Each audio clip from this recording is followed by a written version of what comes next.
Hello friend, welcome to trading buddy channel. दोस्तों, पिछले कुछ दिनों से मैं आपको वीडियोस नहीं प्रोवाइड कर पाया था और आने वाले टाइम पे भी मैं उतना रेगुलर आपको वीडियोस प्रोवाइड नहीं कर पाऊंगा, क्योंकि अभी क्या है कि मेरा एक जो काम चल रहा है, जो मैं आपको बता रहा था कि मतलब एक जिम खोल रहा हूं दोस्तों। तो अभी क्या है कि उसका जो काम चल रहा है उसकी वजह से मैं काफ़ी ज़्यादा बिजी हूँ उसके साथ में, और मैं खुद भी अभी ट्रेडिंग उतनी ज़्यादा नहीं कर रहा हूँ। तो अभी मेरी खुद की पोजिशनल ट्रेडिंग चल रही है। इंट्राडे तो छोड़ो दोस्तों, स्विंग ट्रेडिंग भी नहीं कर रहा हूँ। कभी अगर मौका मिल गया तो स्कैल्पिंग वगैरह कर लेता हूँ, लेकिन वो भी मैंने अवॉइड की हुई है अभी, क्योंकि मेरा क्या है कि अभी इतना टाइम नहीं मिल पा रहा है। एक्चुअली क्या होता है कि मार्केट में अगर रेगुलर बैठो तो हमें थोड़ी सी अच्छी समझ हो जाती है प्राइस को देखते हुए ना, और अचानक आप बहुत दिन बाद आके अगर प्राइस को देखते हो तो थोड़ा सा आपको हिचकिचाहट होती है ट्रेडिंग करने से। तो इसलिए मैंने अभी इसको ट्रेडिंग को बंद किया हुआ है। अभी मेरी पोजिशनल ट्रेड चल रही है। हाँ, एक बार मेरी जिम सेटअप हो जाती है उसके बाद से क्या होगा कि मेरा सुबह शाम का काम रहेगा, तो मैं इसमें अच्छे से फोकस कर पाऊंगा। तो एक दूसरा प्रोजेक्ट भी है दोस्तों, वो रिजॉर्ट का काम चल रहा है। वो मेरे एक्चुअली अंकल के साथ थोड़ा ज्वाइंट प्रोजेक्ट है, तो उसमें तो लंबा टाइम लगेगा। तो फिलहाल क्या है दोस्तों, अभी मेरी जो पोजिशनल ट्रेड चल रही है उसका थोड़ा बहुत मैं आपको बता दे रहा हूँ। तो अभी क्या है दोस्तों, मैंने 3 महीने की ट्रेड ली हुई है। तो पहले जो हमारी फरवरी मंथ की ट्रेड है दोस्तों, हमारी शॉर्ट बीट की हुई है। उसमें क्या है कि सिंपली पुट ले रखा, और पुट को कैसे मैनेज करते हैं उसके बारे में मैंने आपको थोड़ा बताया है। ठीक है, एक चीज तो मैंने आपको बताया कि अगर ये आपके डायरेक्शन में जाने लग जाए, यानी कि हमारा जो प्राइस है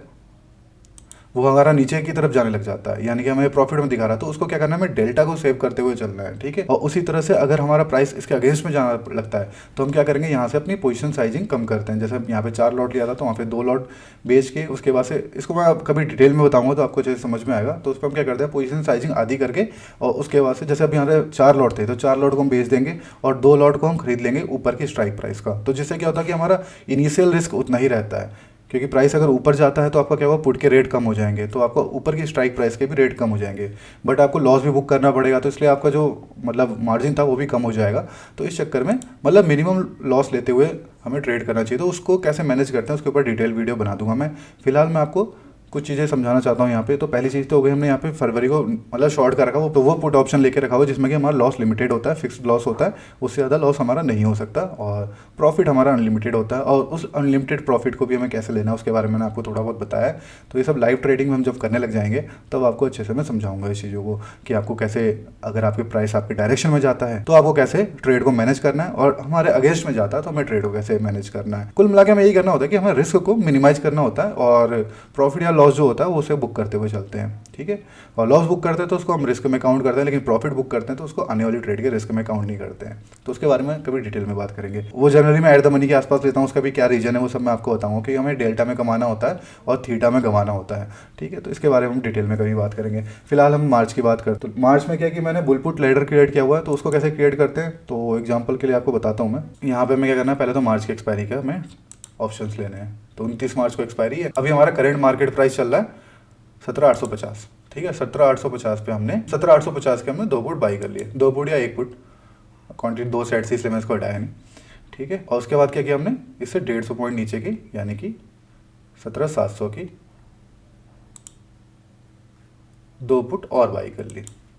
ठीक है, और हमने क्या किया, इसके 150 पॉइंट, जो 17,850 का था, इसके 150 पॉइंट ऊपर का, यानी कि 18,000 का, 18,000 का 2 पुट हमने सेल कर दी। ठीक है, तो जो मैंने यहाँ पे एग्जांपल लिया है, एग्जैक्टली अगर मैं अपनी ट्रेड की बात करूँ तो यही मेरी ट्रेड नहीं है, ट्रेड थोड़ी सी अलग है, लेकिन अभी की मार्केट के हिसाब से मैं आपको बता रहा हूँ। क्योंकि वो जो मेरी ट्रेड है वो एक्चुअली बुलपुट लैडर की तरह नहीं है, वो थोड़ा सा ऐसी ट्रेड है, मतलब मॉडिफाइड वर्जन है उसका, समझ सकते हो आप।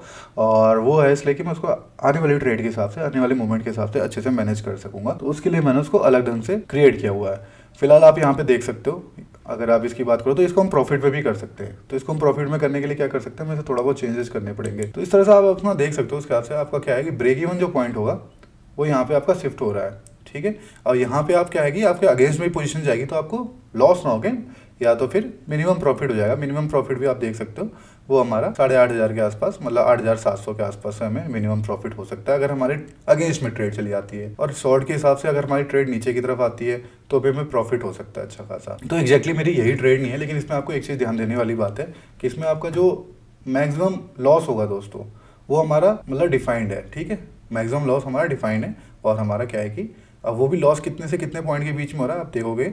अगर 1.24 से लेके, तो यहाँ पे देखो 1-1.5% के अंदर अगर निफ्टी क्लोज कर देता है, वो भी मार्च तक, ठीक है, अब फरवरी की बात नहीं कर रहा, मार्च तक अगर 1-1.5% के अंदर ही क्लोज कर देता है तो अब हमें मैक्सिमम लॉस होगा। नहीं तो अगर हमारे अगेंस्ट में भी ट्रेड चली जाती है तो हमारा लॉस बहुत ज़्यादा कम होगा। ठीक है, और इसको आप थोड़ा मॉडिफाई करके देखोगे तो ये प्रॉफिट में भी आ जाता है। ठीक है, तो यहाँ पे क्या आपको 3-4 हज़ार का प्रॉफिट भी मिल सकता है इसके, आपके मतलब अगेंस्ट में ट्रेड चली जाती है। और आपके डायरेक्शन में अगर ट्रेड जाती है तो इसमें ब्रेक इवन भी आप देखोगे बहुत ज़्यादा नीचे नहीं है, 17,373 पे है। और इसमें देख सकते हो आप, तो ये 3% से भी 2.5% से भी नीचे, यानी 2.5% से अगर नीचे गिर जाता है प्राइस तो हमें क्या है यहाँ पे प्रॉफिट होगा। ठीक है, और अगर हमारा मतलब 1.25% से ऊपर चला जाता है, अभी जो करेंट मार्केट प्राइस है CPM से, अगर हमारा यहाँ से मतलब 1.25% भी ऊपर चला जाता है तो हमारा क्या है कि मिनिमम लॉस होगा। तो इससे क्या होता है कि हमारा लॉस जो होता है वो मिनिमाइज रहता है। ठीक है, और साथ साथ हम बियरिश भी हैं इस ट्रेड पे, तो अगर मार्केट गिरती है तो हमें प्रॉफिट भी अच्छा खासा होगा। और इसको हम ट्रेड के बीच में मैनेज भी कर सकते हैं कि किस तरफ में प्राइस जा रहा है, उसके बाद भी हम थोड़ा बहुत मैनेज कर सकते हैं। तो ये चीज़ हो गई हमारी जो मार्च के है। तो इसको बोला जाता है दोस्तों बुल पुट लैडर। जो मेरी खुद की पोजीशन है दोस्तों इससे थोड़ी सी अलग है, जिसको मैंने पहले ही क्रिएट किया हुआ था। तो अभी तो वो लॉस में चल रही है फिलहाल, देखते हैं अभी मार्केट, क्योंकि एक रेंज में ही रहा है दोस्तों। जब तक मार्केट रेंज में रहेगा तो उसमें लॉस ही आपको दिखाएगा, लेकिन किसी भी एक डायरेक्शन में जाएगा तो आपको मिनिमम प्रॉफिट या मिनिमम लॉस हो सकता है और दूसरी डायरेक्शन में आपको मैक्सिमम प्रॉफिट हो सकता है। तो हमें यही करना होता है ट्रेडिंग में। और इसके अलावा जो हमारी क्या कहते हैं अप्रैल की पोजीशन है, अप्रैल की पोजीशन सिंपल सी हमने क्या क्रिएट की हुई है उसके लिए मैं आपको बताता हूँ। तो इसको हम थोड़ा रीसेट कर लेते हैं। तो अप्रैल की पोजीशन क्या है कि अभी हमारा जो चल रहा है मार्केट का प्राइस 17,850 पे चल रहा है। तो हमने क्या किया है, वहाँ पे एक स्ट्रेडल क्रिएट किया हुआ है। उसके लिए हम क्या करते हैं, एक 17,800 का पुट लिया, 2 हमने वो बाई कर लिया। ठीक है, और उसके अलावा क्या किया हमने, 17,900 का हमने कॉल बाई कर लिया, सिंपल सा। तो इसका भी रीज़न क्या है वो भी मैं आपको बताता हूँ। तो यहाँ पे देखो आपके क्या है कि दोनों विंग्स खुल गई हैं। उसमें हमारे एक विंग खुल रही थी कि हम एक तरफ का देख रहे थे प्रॉफिट, इसमें हम दोनों तरफ का देख रहे हैं क्योंकि हमारे पास टाइम ज़्यादा है। मतलब हमारा टाइम मार्च का भी है और अप्रैल का भी है। तो इसमें क्या है कि टाइम वैल्यू के उतनी ज़्यादा फर्क नहीं पड़ेगा, बस हमें मूवमेंट चाहिए। जो हमारी अभी IV है वो काफ़ी कम है दोस्तों, तो हो सकता है कि IV यहाँ पे बढ़ती हुई दिखे, जिससे कि हमें ऑप्शन के प्राइस भी बढ़ते हुए दिखेंगे। और साथ ही साथ आप देख सकते हो कि अभी जो मार्केट है वो भी हमारे एक रेंज में काम कर रही है। तो कभी भी मार्केट जब रेंज में होती है ना तो वो किसी न किसी एक डायरेक्शन में ब्रेकआउट देती है। ठीक है, तो हमें नहीं पता वो किस डायरेक्शन में ब्रेकआउट देगी और किस डायरेक्शन में हमें मूवमेंट देखने को मिलेगी, लेकिन जिस भी डायरेक्शन में मूवमेंट देखने को मिलेगी हमें वहाँ पे मैक्सिमम प्रॉफिट होने को चांसेस मिल सकते हैं। ठीक है, हमारा मैक्सिमम लॉस होगा इस केस में जब हमारा प्राइस कहीं भी मूव ना करे। ठीक है, बिल्कुल इसी पॉइंट पे अगर रह जाए और यहाँ कहीं मूव ना करे तो हमारा मैक्सिमम लॉस होगा। लेकिन अगर हमारा 5% भी किसी डायरेक्शन में मूव कर गया तो हमें बहुत अच्छा खासा प्रॉफिट होगा। जैसे अगर +5% भी ऊपर चला जाता है या 5% हमारा नीचे गिर जाता है तब भी हमें 11,000 का प्रॉफिट हो रहा है। और क्या कहते हैं 2 लॉट पे, यानी कि पर लॉट आपका 5-5.5 का प्रॉफिट। और अगर 5% हमारा ऊपर चला जाता है प्राइस तब भी हमारा 11,000 का प्रॉफिट हो रहा है। ठीक है, तो किसी भी डायरेक्शन में 5-6% जाता है, 6% चला जाता है, तो अगर हमारा 6% चला जाता है तो यही प्रॉफिट हमारा 30,000 हो जाएगा। इधर हमारा 6% अगर नीचे चला जाता है प्राइस तो हमारा यहाँ पे 28,000 हो जाएगा प्रॉफिट। और इसको हम कैसे मैनेज कर सकते हैं इसके बारे में भी मैं आपको आगे बताऊंगा, लेकिन थोड़ा बहुत बता देता हूँ। जैसे कि आपका एक डायरेक्शन में प्राइस जाना लग गया, हुआ क्या, मान लो किसी एक डायरेक्शन में मूवमेंट तो आएगी, क्योंकि अगर बहुत देर से किसी एक रेंज में कंसोलिडेट कर रहा है तो किसी ना किसी एक डायरेक्शन में मूवमेंट देगा। मान लो ये ऊपर की तरफ मूवमेंट दे दी, या मान लो बहुत ज़्यादा, क्योंकि अभी हम फरवरी और मार्च की बात करें तो हम थोड़ा बेरिश हैं, तो बेरिश के हिसाब से थोड़ा बहुत मान लो मूवमेंट हमारी नीचे की तरफ ही आ जाती है। ठीक है, या ऐसा सोच के तो हमारे अगेंस्ट में ही चली गई प्राइस।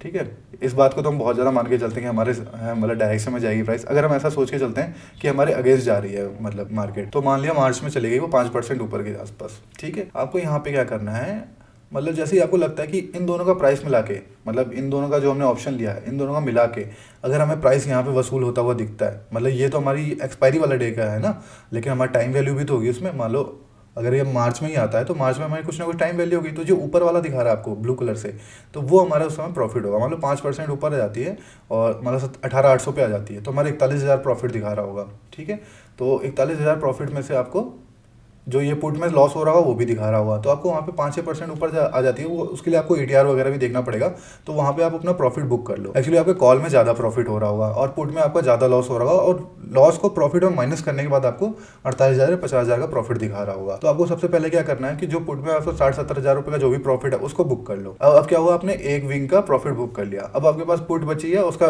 टाइम वैल्यू बची है। ठीक है, उसके बाद प्राइस में जैसे ही रिट्रेसमेंट आता है तब जाके आप अपनी पुट को बुक करो, तो उससे क्या होगा, आप मैक्सिमम प्रॉफिट ले सकते हो। ठीक है, और इस ट्रेड को अच्छे से मैनेज भी कर सकते हो। और आपके अगेंस्ट में जाता है तो उसके लिए भी आपको कैलेंडर स्प्रेड कर सकते हो। कैलेंडर स्प्रेड के लिए क्या है कि आपको जैसे अगर हम बात करेंगे, मार्च की बात कर रहे थे कि मार्च में ऐसा हो सकता है, अगर ऐसा होता है तो अगर मार्च में हमारे अगेंस्ट में भी प्राइस जाता है तो हम क्या करेंगे, वो प्रॉफिट तो बुक कर लेंगे कॉल वाला। उसके बाद क्या होगा, पुट हमारा बहुत ज़्यादा आउट द मनी की हो जाएगी। ठीक है, लेकिन अप्रैल की एक्सपायरी की होगी तो हम क्या करेंगे, वहाँ पे मार्च की एक्सपायरी की कोई पुट उसके पास की या फिर हम सेम उसी स्ट्राइक प्राइस की पुट शॉर्ट कर देंगे जो हमारी मार्च की एक्सपायरी की होगी। ठीक है, तो उसको कैलेंडर स्प्रेड बोलते हैं और वो हम मार्च से लेके हर वीकली सेल करते रहें तो हमारा थोड़ा थोड़ा पुट की रिकवरी होती रहेगी। अगर मार्केट ऊपर भी सस्टेन करके रहता है और नीचे अगर रिवर्स करके आ जाता है तो हमारा जो अप्रैल की एक्सपायरी की पुट होगी वो हमें थोड़ा बहुत प्रॉफिट देती है। तो फिलहाल अभी मेरा यही ट्रेड प्लान है दोस्तों। अभी यहाँ पे मैं बहुत ज़्यादा सिस्टम पे बैठ नहीं पाऊंगा, लेकिन मैं कोशिश करता रहूंगा आपको बीच बीच में चार्ट एनालिसिस प्रोवाइड करता रहूँ और मेंबर्स के लिए जो भी ट्रेड की अपॉर्चुनिटी होगी उनको मैं शेयर करने की कोशिश करूंगा, क्योंकि ट्रेड के साथ आप